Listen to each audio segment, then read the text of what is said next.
In this video, you will learn about keys. What are keys? Keys are columns that have some special properties. Keys are the fields in a table which are given some special properties. Let us see what the keys are. Now, before entering into what keys are, let us understand a sample table with which we will understand about keys. See, look at the relation called student. What is meant by relation? A table is called as a relation. Look at relation student. It has columns like admission number, name, Aadhaar number, address, date of birth. Column or field or attribute.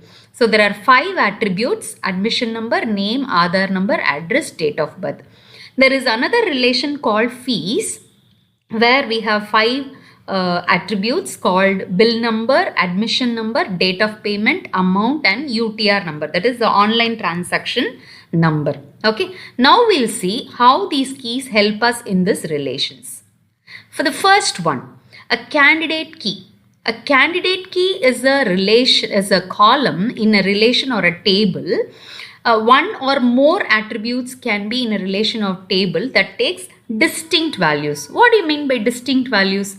Say for example, you go back to your school after 20 years. If you introduce yourself with your name, nobody will remember you. Or if you ask them for a mark sheet that you did 20 years back in your class 7 or 8, people can fetch it from your database, not with the help of your name, because there would be so many students with your name, right? So there should be some unique field through which you can be identified among lakhs of students.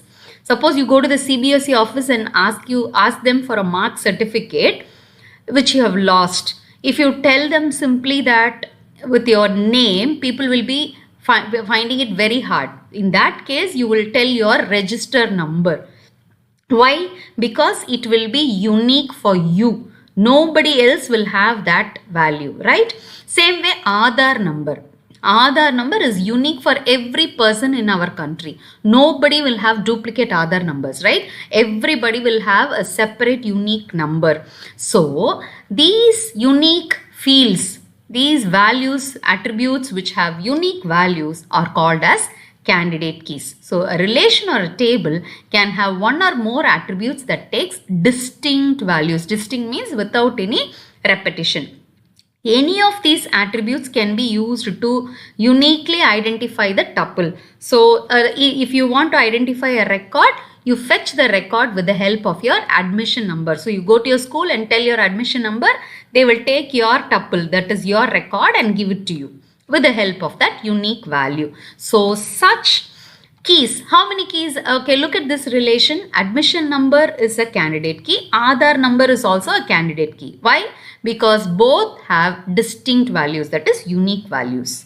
Now, as a database designer, when you design a database, you should fix one key which will uniquely identify each record. There will be many fields like this with unique values. Aadhaar number, PF number, admission number, phone number. Sometimes phone number will be unique in some records. So, you should fix what are all the keys with unique values.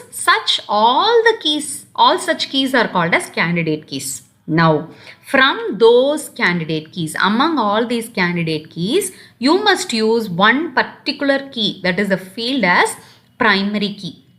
So, whenever you go to your school and ask for something, they will use that field to identify your name. Even if you tell your Aadhaar number, they will say, no, tell me what is your admission number. Because they would have fixed the admission number as the primary key with which they will uniquely identify you, right? So, that field is called as the primary key. A primary key is a column or a set of columns in a table that uniquely identifies. Why do we say set of columns? Sometimes, when you go to an airport, say for example, there will be a table called flights. The same flight will travel to 2 different places. In that case, flight number will have source destination differently. The same flight number will have different source and destination. Then how will you identify? There are 2 values, same flight number, same flight number. So, flight number cannot be used as the primary key. In that case, the flight number and the source together, they will be combined to be a primary key. right? So it can be one column or more than one column. So a primary key need not be a single column. It can be more than one columns also. You can even have three columns as primary key together. Admission number, name, Aadhaar number, all three together can be a primary key. Because sometimes in a true or false or assertion and reasoning, they may ask you, should the primary key should be necessarily only one attribute. In that case, you will write false. Why? Because you can have more than one column as the primary key. That is called as composite primary key. Okay. Now, what do you mean by alternate key? Now, I told you all the unique values are called as candidate keys. Out of those candidate keys, I have chosen one field as the primary key. Then what will happen to the other Aadhaar number, a PF number, ME's number, APAR ID and all that? Those fields are referred to as alternate key, not name and address. Name, address, date of birth are not called as alternate IDs. The candidate keys which uniquely identify. What do you mean by candidate key? Admission number, Aadhaar number, APAR ID. So there will be three unique values for every student which will not be repeated for anyone. Out of admission number, Aadhaar number and APAR ID, I am going to choose admission number as my primary key. Then Aadhaar number and APAR ID are referred to as alternate keys. Okay, so alternate keys, out of all candidate keys, only one gets selected as primary key and the remaining keys are known as alternate keys. So you should be able to write an example in case you wish to explain. So composite primary key, I already told you, if no single attribute is uniquely identifying the tuple, then more than one attribute can be taken together as a primary key. Fine. So in the relation attendance, roll number cannot be used as primary key. Why? Because for every student you will mark attendance every day. So roll number will not be unique. Again and again you will be typing the same roll number.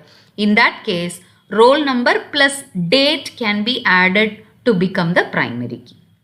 Right? Now what is foreign key? This is a very, very important concept in database management system. Foreign keys are the columns that points to the primary key of another table. The values of foreign key are derived from the primary key of another table. Right? I will tell you what. See, look at this. Relation student and relation fees both belong to the school database. Now admission number, name, Aadhaar number, everything is there. Admission number is the primary key in student table. Now, if I want to pay the fees for a particular student, I cannot enter the name. Why? Because two students will have the same name, same initial. So, I need a unique reference which I take from this table. I ask the student what is his admission number, then they type bill number, admission number, date of payment, amount, everything. Now, the same student will pay the fees the next month. Again, I will type the same admission number but different date of payment, amount, UTR number, everything. Now what happens in this fees table? Every time I type the admission number, I will check once if the admission number exists in the student table. Suppose I have admitted 100 students in my school. If a student says the admission number is 1111, there is no such student in the student table, I cannot type it here. There should be a reference to this table, primary key. So every foreign key, I will have this table as the foreign key. For this foreign key, will take values from the primary key field. Now what about this fees table? Then every table should have a primary key. For this fees table, bill number will be the primary key. Why? Because for every student, I will give different bill numbers, or I can have UTR number. UTR number is the unique transaction number that is provided by the bank.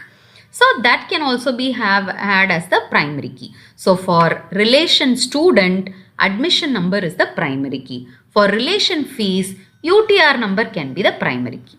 For relation student, there is no foreign key. For relation fees, admission number is the foreign key. So understand, for one table, if a field is a primary key of one table, it may be the foreign key of another table. Okay. So every foreign key will have a reference to the primary key of another table. There is no foreign key without any reference values at all.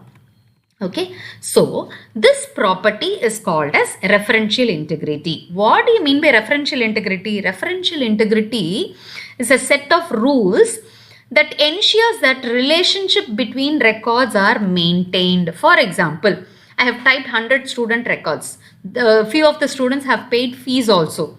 Now I am trying to delete a record from the student table, but the student has paid a fees also. Now what should I do? I should not allow the person to delete the record because they have paid the fees. So there is a link between this table, primary key, and the foreign key. The record is also entered here. So referential integrity will not allow us to do that.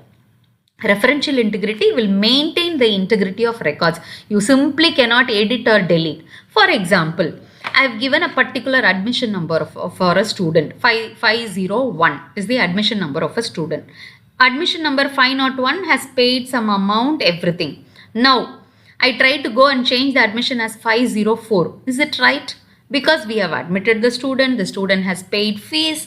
Now, if I go and change the admission number, it should also be reflected here. Otherwise, we'll say that student has not paid the fees. So, when there is a relationship between these two tables or two or more tables, the integrity should be maintained. If you delete this record, and it should be affected in every place. If you update this record, it should be affected in all the foreign key tables, right?